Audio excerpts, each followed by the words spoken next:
Thank you for downloading This Month in Drinking History, a comedy drinking game show where comedians compete to avoid picking up the bar tab. Just so you know, we do drink during these recordings, so as with every good pub conversation, some information will be inaccurate, facts can become distorted, and lies may be told. So grab your drink and join us.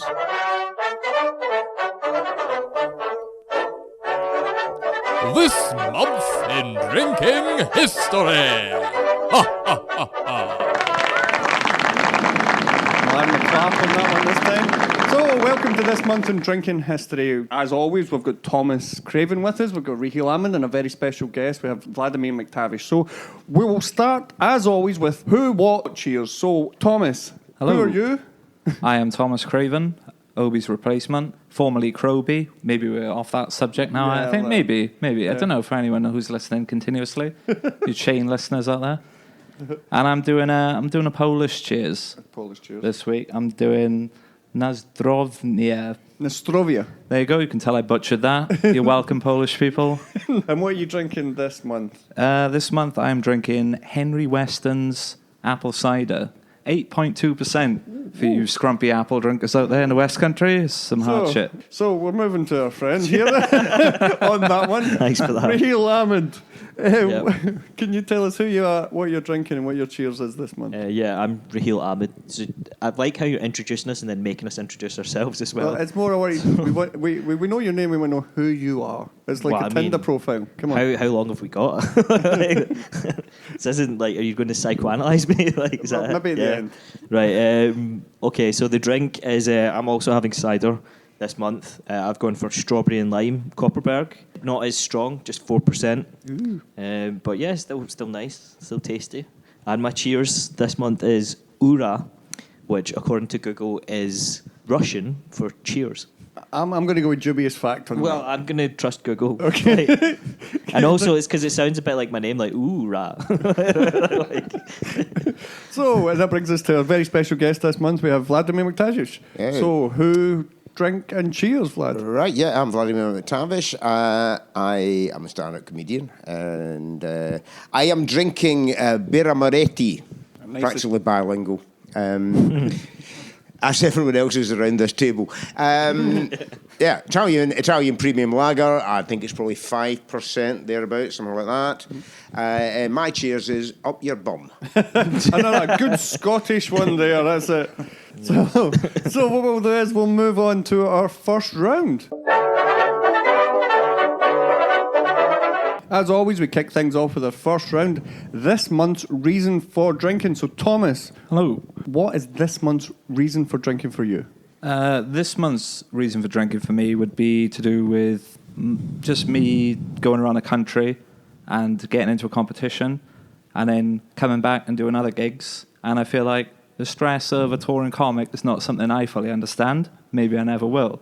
But alcohol definitely helps. I can say that much. So you think you're funny? You were down there. It was indeed, yeah. How was it? How did it go? It went well, Yeah. but then again, I've been wrong before, so... Right, do you know yet if you got through? No, they don't tell people until, like, July sometime, Right. because I think if they had just instantly come out and said, you're not getting through, maybe someone might get up on stage and throw a mic stand into the crowd. Right. And that might be me, I don't know. Depends on the day. Yeah. Oh, So you God. don't know if it's like a celebratory drink or a commiserate? Do you ever? I just think it helps with trying to function on very low okay. amounts of sleep. So there you go. You add a little bit of alcohol to that mixture and it calms you down just enough, you know. So this is the life of a touring comic. That's a good one. So we'll move on. Raheil Ahmad, what is this month's reason for drinking for you? Yeah, so basically just to celebrate the fact that my sister's graduating her master's degree. Because This is your younger sister. my little sister, yeah, she's getting a master's in theology and text images. So she's one of the first academics to write about Muslim representation in comic books. Oh, right. So it's cool. like... But also, sorry, did you say text images? Yeah, so textual images is like the academic term for comic books. Yeah. Oh, well, right, okay. actually, Or like any moving illustrated picture graphic story. design. Yeah, okay, I mean... Like That's typography? my background as well. Yeah. Yeah, so she she put forward the idea that because like Arabic is written in a certain way, and with the borders and stuff like that, that could be technically interpreted like as a comic book as well. and like part of the narrative of obviously Muslims in the media is mainly talking about the representation. That's the key thing, and like because I think it's better to celebrate your family's accomplishments. I was going to say, Raheil, it sounds like your family would be very proud of her. Can you say the same sentiment for yourself? Well, that's why, it's to celebrate other people's achievements. I don't want to talk about Law myself. degree go. Yeah, let's not talk about that. So, moving swiftly on. Vlad, what is your month's reason for drinking? My reason for drinking this month is the fact that it's June. That's Good enough concise reason. and good enough. Yeah. A warmer month. My reason last month was that it was May. Usually that's my reason for drinking in any given month is The month, it's the month it is. I have given up drinking from an entire. I once gave up drinking for the whole of January, which in hindsight was ridiculous. Well, that's the worst I know. month to I give know. up drinking in. Tell me about it. I've done it. It's dark, it's cold, Yeah. you're in a massive hangover from Christmas. yeah. It's designed to mess with you. We're living in Scotland for feck's sake. I think when people say they do dry January, what they really mean is that they wasted all their money on Christmas and they can't afford booze. Yeah. Oh, is that You know the what I mean? side Yeah, I'm I'd thinking? say so. Like they're trying to pass it off as like a really oh, look at the sacrifice I'm making, but really they're just like, I'm just cutting back because I can't afford Does it. it not? It also means that you can drink more for the rest of the year. Yeah. That builds up your. That's the thinking. Your You're trying units to just sandwich carry 11. over. Yeah. But the reason for drinking in June is because it's Scotland and it's June. Yeah. And it's as depressing as January, but there's a hell of a lot more daylight. Are you moving? Are you drinking because you're celebrating June, or are you trying to get out of June? I guess I'm just looking for reasons to be drinking. I think that's in It's lack of it's lack of nighttime hours. You have to numb yourself somehow. Dude, you're Making talking the to most of the insomniac. days, aren't you? So, I Spending the completely summer feel days that. outside enjoying a nice drink. Yeah, but if you don't drink in June, you wake up about 4 in the bloody morning because it's light outside. Darryl Breen said it the best, right? He says being like a working at night, people don't understand what it's like trying to sleep during the day. Right. Because daylight will find you. It doesn't matter. You can pull every drape in your house, every curtain, everything like that, but it'll shine in through a crack, bounce off a light fitting, and hit you right in the face when you're trying to sleep. Well, see, that's the thing. Doing what we do is sometimes you get back from you'll know this as well. Don't you? You get back from a long drive or something, and they need a little bit of time to wind down. So quite often at this time of year, by the time you're actually getting to your bed, it's getting light. I think we've dealt with that one, so we'll move on to the next one. So, round 3, we've got your new alcohol ad. This is a new advert for either drinks that exist or even maybe a drink you'll make up. So, Thomas, what is your alcohol ad this month? Mine is for a real drink again, because last week went really well, I felt, and that is sarcasm. No, it's, I don't know if I've seen this on a T-shirt or if just a homeless guy said it to me once, but it's just simply buck fast makes you fucked fast. And I think that's a concise way of putting what that drink is. And I've never tried it, but I've been told it tastes like wine and broken dreams. So Yeah, buckfast gets you fuckfast is a common saying in Coatbridge that I've heard a lot. is that what they say when someone buys one, like in a cash and carry? No, they I have think to just sign it off before with you that. drink it. I think that's what you say. And then Is that everybody is that says their it. cheers? I think it's on the original coat of arms in Latin. Yeah. I think Oh. it's that old. Yeah, Because, in the actual abbey as well.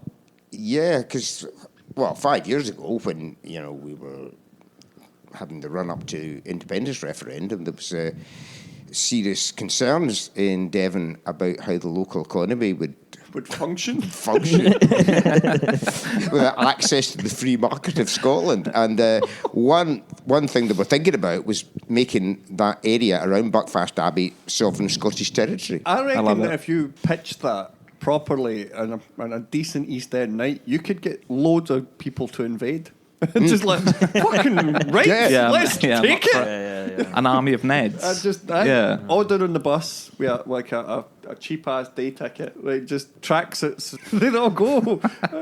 So like because I have a very That would be the advert. That would be the advert, exactly. See, I think It'd be like a load of a whole bunch of East End people just all there, just invading Buckfast Abbey. Yeah, And so a lot of making tracksuits just Oh. running towards an abbey, storming it, and then just Freedom! the Buckfast logo just Yeah. fades in. Because I think it's a ridiculously high percentage of Buckfast is consumed in the west of Scotland. It's Yeah. about 90%. Yeah, that Well, do you kind of know craziness. where the next highest place for consumption of Buckfast is? Somewhere posh, isn't it? No, it's not. No, it's Galway. Oh, right, It's right. Galway. And I think that's just people who've drunk so much Buckfast. got lost. They've drunk themselves lost and dyslexic. Just like, That was a little while Glasgow. Galway. I'm close enough. Ah, mate. close enough. No, seriously, it is Galway. In fact, there's a comedy club in Galway where I don't know if the guy's still running it, but he used to go on. The compere used to go on stage with a bottle of Buckfast at the start of the gig and give the whole front row of the audience Buckfast. That's wine at a communion. That's Yeah. just straight into the whole Yeah, you're Catholic not allowed thing to do again, that and anymore, You like, can't. yeah. It's like it'll be wafers next. This is my body. I don't know where I'm going with that. So is that your advert then? Like the That's- I guess so. I invading feel the like we abbey? workshopped an advert between Right, us. right. You know, we come up with some beautiful imagery. So thanks for that, Thomas. So, and Raheil, okay, what is your ad for this month?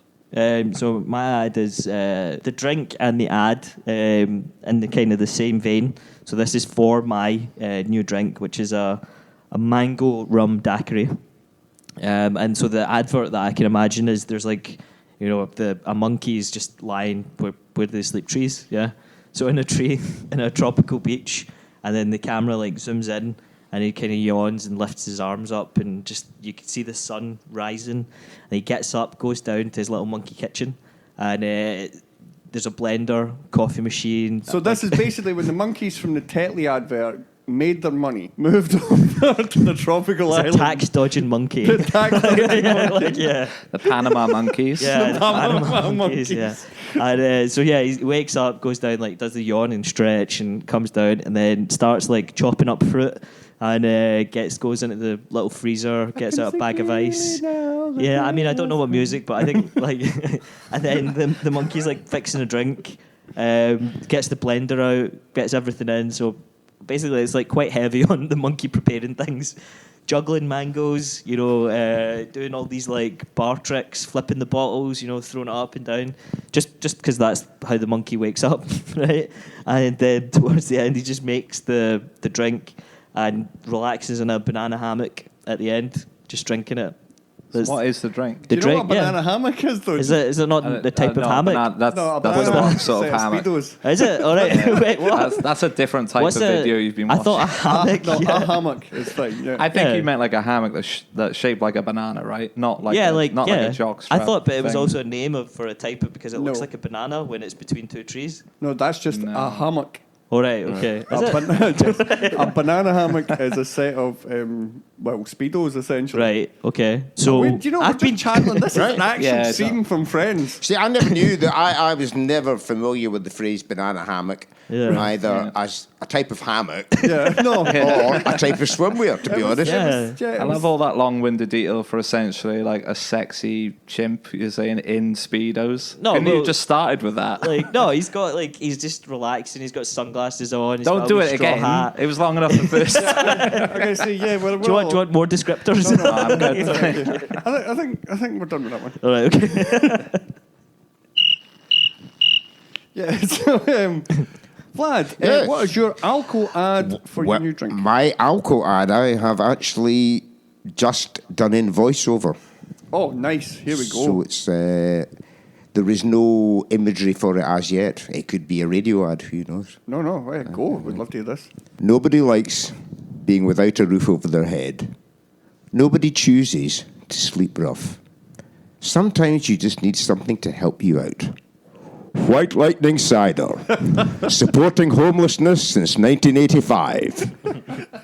I'm liking that. Do you know you're the first person, this is a fourth show, who actually has made an advert? All right.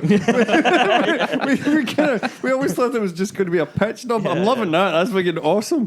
White Lining, no, you're going back there as well. Can you still get that? I don't know. I think it was one of those ones that really suffered when they brought in minimum pricing. Yeah, no, Yeah. the whole minimum pricing thing has got merit, right? What I don't like about it is how whiskey companies tried to make it about them. Yeah. I Well, think- they always do. Aye, because it was like, we'll not mention any names or that kind of stuff, but certain large whiskey Yeah.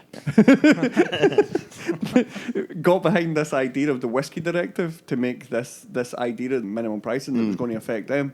There was 2 whiskies affected. Grants were affected, and I think it added about 9 pence to it. Oh, were grants affected? I think it added about 9 pence. Yeah, and I think maybe some of the own brand ones labels would be were affected. affected, but it was pennies that was added to it. Sure, totally. It was the ciders that were affected, right? Is that right? Yeah, because they make so much. Yeah, so- I did a corporate in Leven in the the bottling plant and big bonded warehouse they have where pretty much This all is probably a lawsuit now. pretty by much the way. all of the not So the one one of this is episode you untrue. do have that, Where all the geo-bottling happens now, Dave. And it was 2 days before Christmas, 23rd of December. It was the staff Christmas party where they had a free bar at lunchtime, and God knows how long that went on into the evening. But I was doing a stand-up set at about 2 o'clock, 3 o'clock in the afternoon, and they were at pains to say I could not do material that promoted irresponsible drinking. And they were giving their employees a free bar. On top of that, if you were given free alcohol at 3 o'clock in the afternoon, round about the shortest day in Leven, you would take advantage of that, wouldn't you? Yeah, well, you would. Absolutely. Yeah, everyone gets greedy in a free bar. No, I hate it when a free bar runs out, because especially during Edinburgh, during the Fringe, you get those parties that people blag their way into, and there's always a free bar, and then so people get really generous and say, "I'll get this lot," and some poor bastard gets stuck at the bar getting in 6 pints when the free bar's been cut off. Oh no! So I was going to say, I had my work do down the road, and I won't say where I work, but what I will say is I caught a glimpse of the till. They didn't tell anyone it was going to be a free bar in Glasgow because there was about 100 people that turned up. Because half the people were like, "Oh, I don't want to go," because they said it wasn't going to be a free bar, and then they surprised everyone. 12 grand. I saw the bar tab at the end of the night, and we got in late as well. It was about 7 till about midnight, and 12 grand. It was a cocktail bar, and everyone was ordering drinks 2 or 3 at a time. They were everything is on, including all the top shelf stuff. Mental. Well, when we do our live version of this show, which is going to be part of the Glasgow Comedy Festival next year. Oh, is it? Plug. It's actually going to be in a cocktail bar in Glasgow.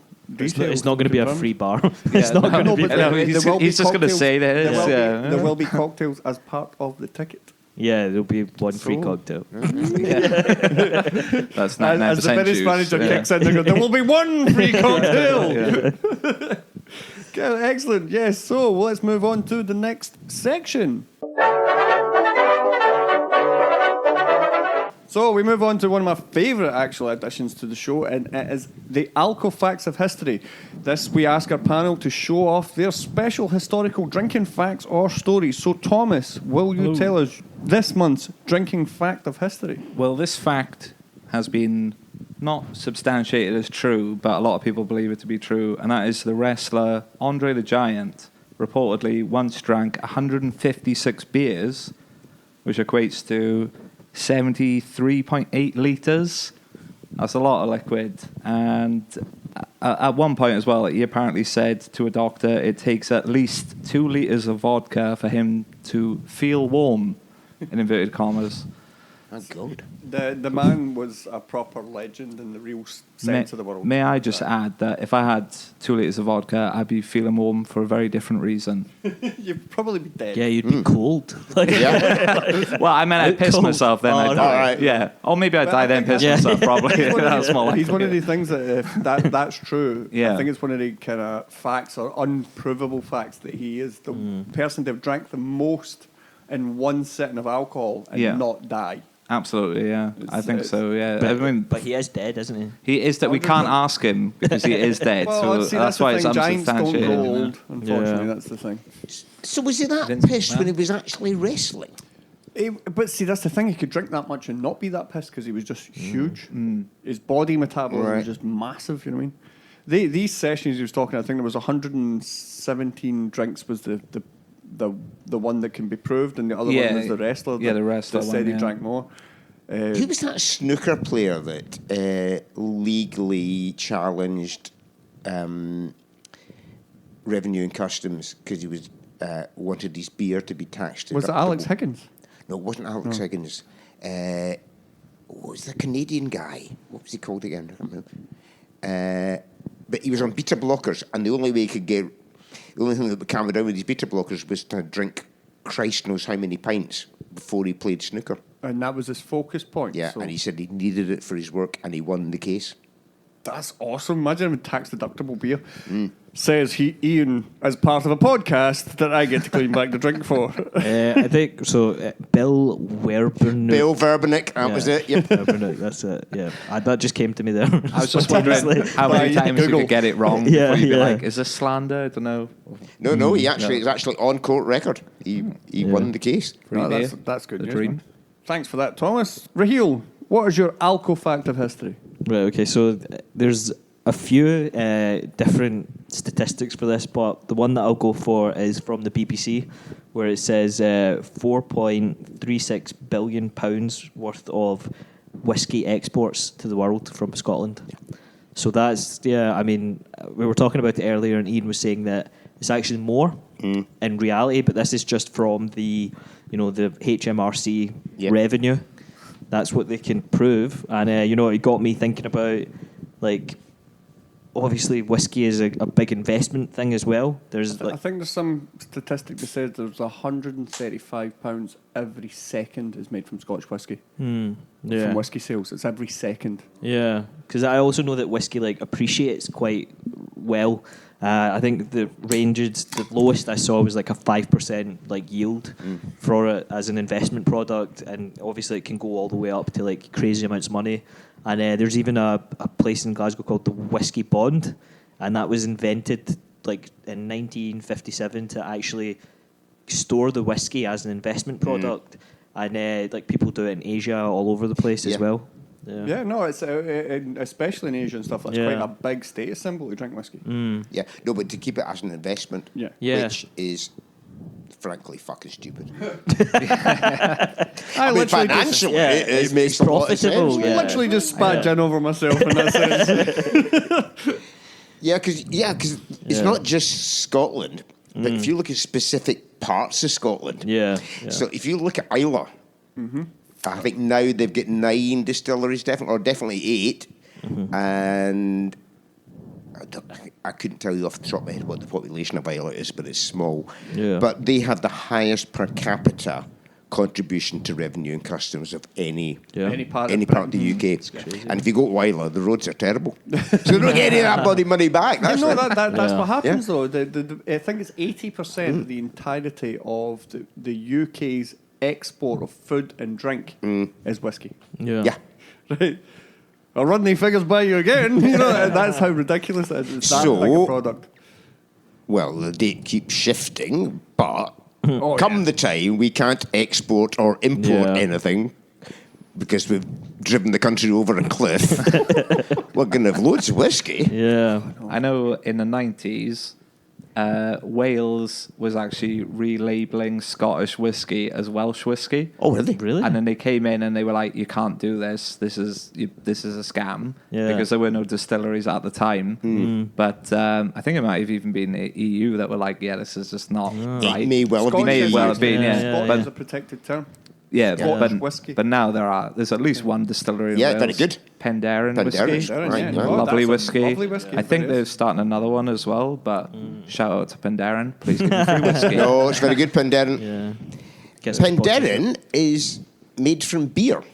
Oh, really? Yeah. Well, all whiskey is made from beer. Yeah. But Penderyn get their mash from a brewery. They don't have their own mash tuns because most distilleries have their own mash tuns. Which is why gin's become such a big thing, because it's an actual byproduct of the process of making the whiskey from the beer makes something that can be turned into gin. Yeah, So, and secondly, you can do it in half the time. I mean, we did have a bottle of Edinburgh gin that was supposed to be here today, but unfortunately we tanned that over the weekend. On Yeah. Saturday during what was supposedly a writing session, but very little writing was done. I wrote stuff down. I don't know if I can read it though. My whiskey experience is Jack Daniels and Coke as a kid, and then That's the problem, ruining mate. someone's leather cream sofa. So I don't. Yeah. I'm not into my whiskeys. Did you find like it made you aggressive when you drank it at all? Like, because Nah, they say not that. particularly. Yeah, they do say that about some people. Yeah. Only made that kind of phrase, a nippy sweetie, all that kind of stuff. But I think it depends. It's like your genetic makeup Sure. has influences in it. It's that's not all just. alcohol. Yeah, I think a lot of people. Yeah, Yeah. yeah. So, well, I got aggressive in whiskey. Yeah, that's because you're fucking aggressive anyway. It's my genes. If they're too tight, my balls. Exactly. So, Vlad, what is your alcohol fact of history? Well, alcohol has contributed a hell of a lot to the world's culture and history. In fact, I was just thinking that end of last week when we had the commemoration of the D-Day landings, and this is World War II, which is effectively won by a functioning alcoholic against a teetotaler. Well, there you are. Alcohol wins, ladies and gentlemen. Churchill used to drink at breakfast. Churchill used to drink. He completely ignored all the rationing. That's right. Yeah, it was all right for him. Yeah, he I know. drank champagne. He and drank drank it, champagne like, at every breakfast. day, pretty much. Yep. Well, that's what happens when you're in charge. But you look at our culture though. You look at Scotland and Wales. The Celtic. Well, no, but I'm just thinking about Welsh culture and Scottish culture. Scotland's national bard was Robert Burns, who was a functioning alcoholic, and Wales's national bard, much more recently, Dylan Thomas, who drank upwards himself of to 20 death. pints a day.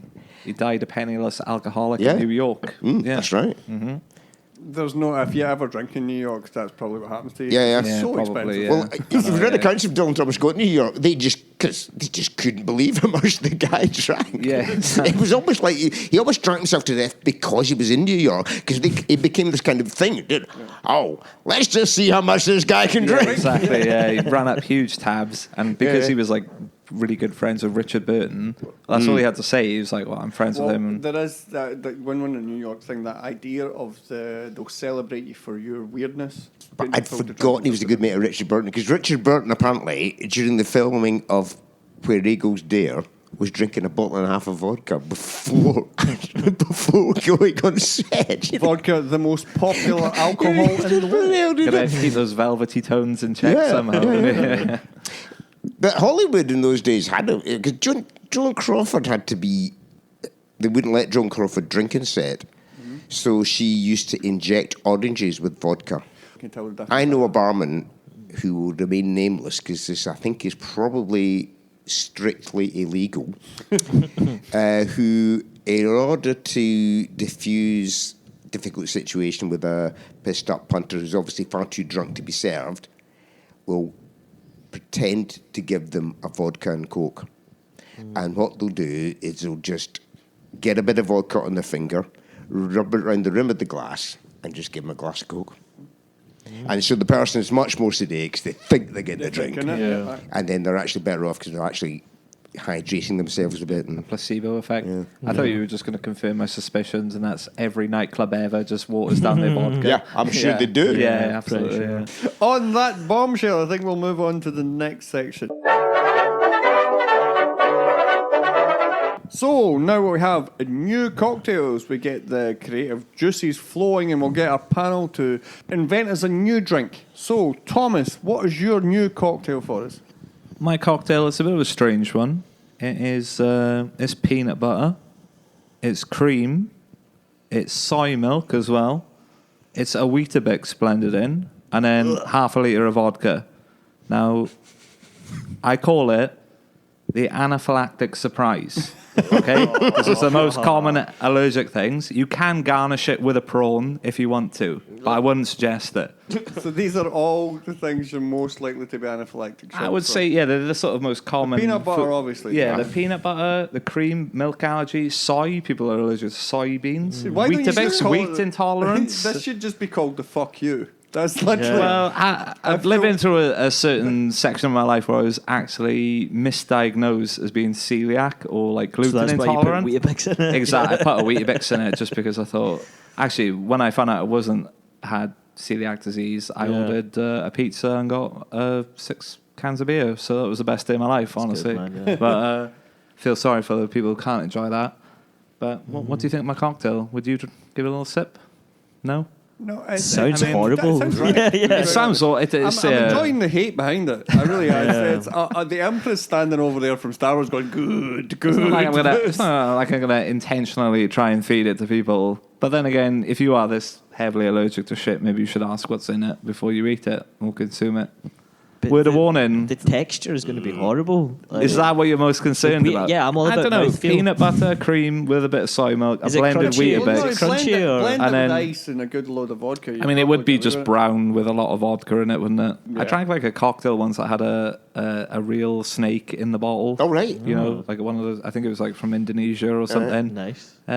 Yeah, it tasted exactly how you'd imagine. I have drank- I know awful. someone who ate the worm. I've not. Oh yeah, Have you? I've Let's go. I was out there, Tijuana. I was Right. working. Yeah. And I mean, really, I don't recommend.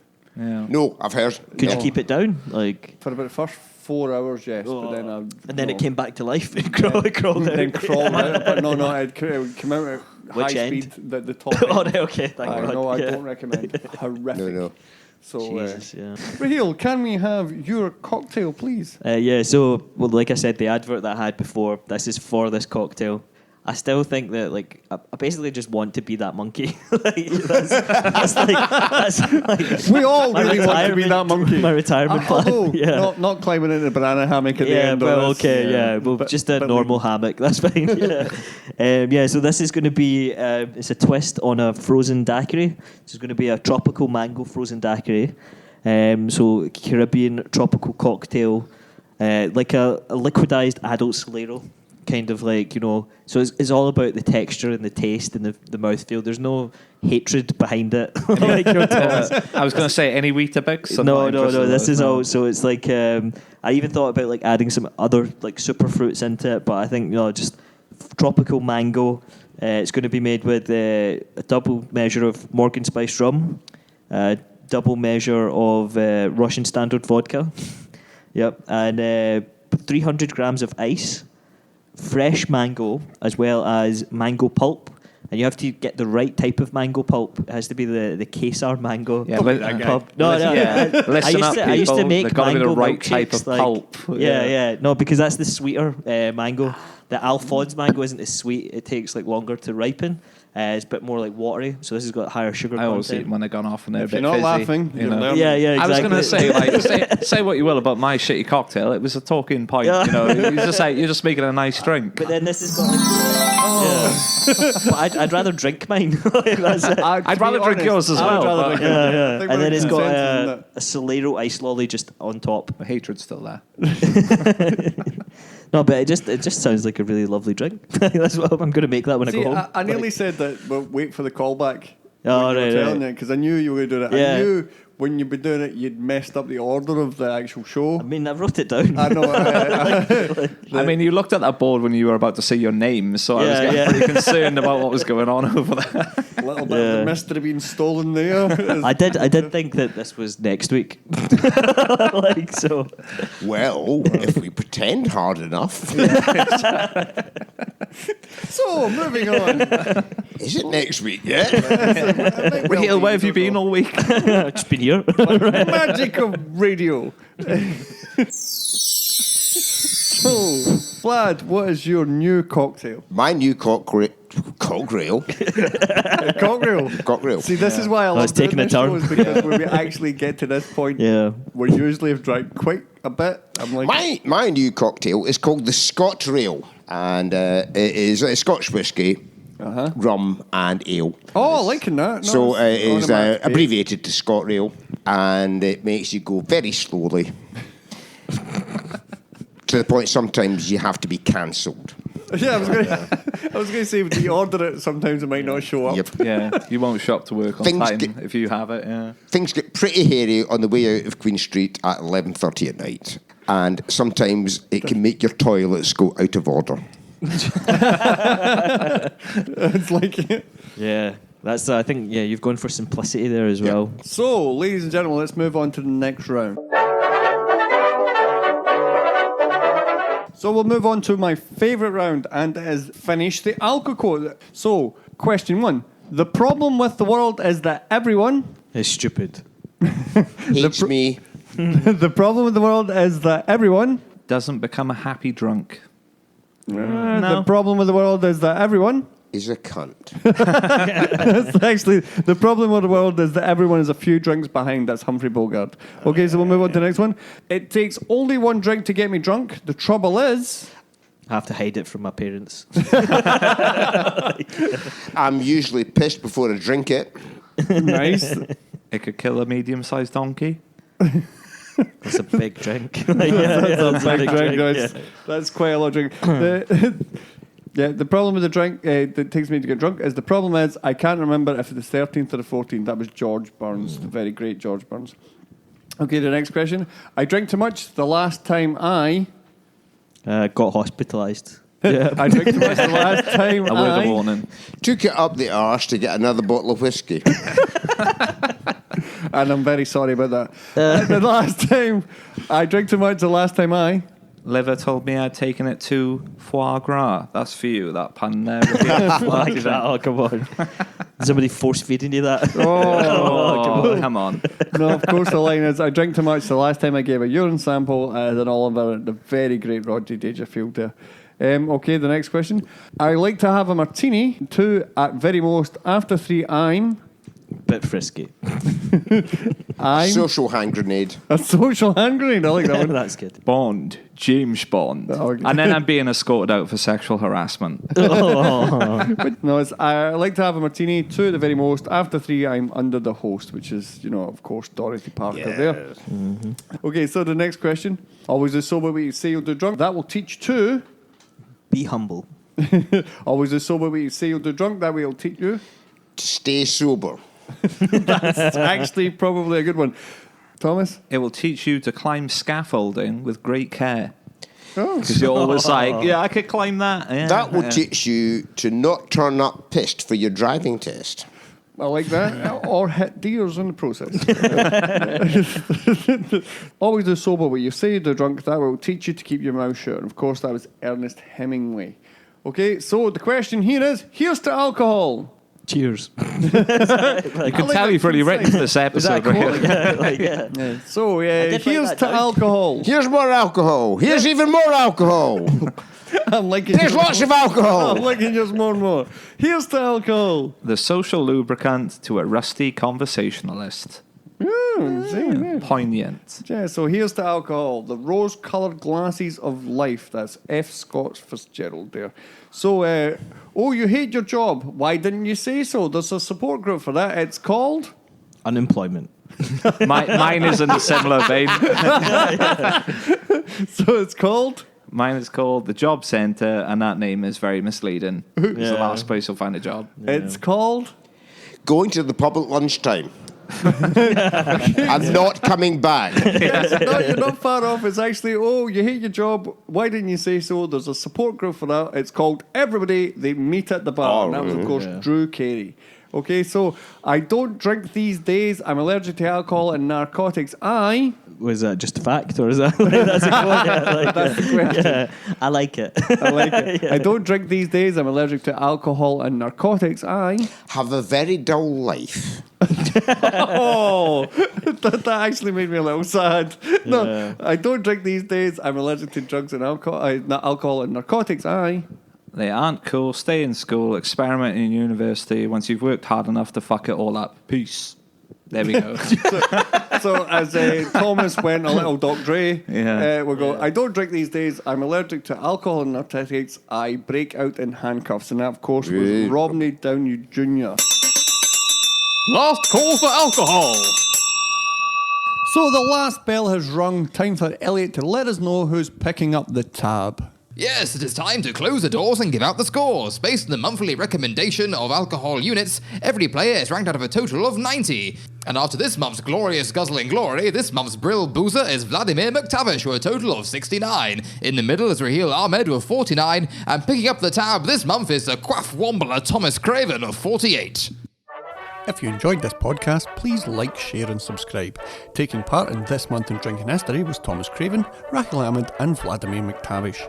The questions were attempted to be asked by me, Ian TC, and keeping an eye on the bar tab was Eliott Simpson. Remember, this is just a bit of fun.